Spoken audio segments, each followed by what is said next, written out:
આપના એક વોટથી તાકાતથી રામ મંદિરનું નિર્માણ થઈ શકે છે। આપના એક વોટથી કાશ્મીરમાંથી 370ની કલમ દૂર થઈ શકે છે। આપના એક વોટથી આપણો બનાસ જે સરહદી જિલ્લો છે એ વધારે મજબૂત થઈ શકે છે।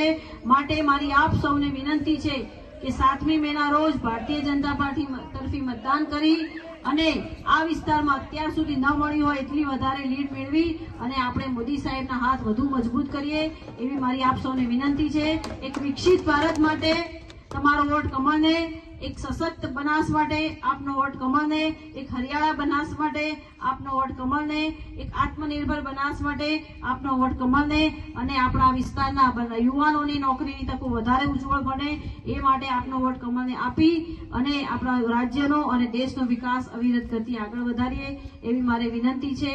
આપણે તમે એક વોટ કમળનું બટન દબાવશો એટલે તમારો વોટ ડાયરેક્ટ મોદી સાહેબને મળશે।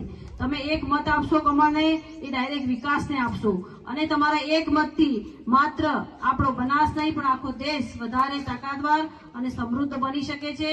અને તમે 2019માં કમળનું બટન દબાયું એ તમે જોયું કે રામ મંદિરનું નિર્માણ થયું અને 2024માં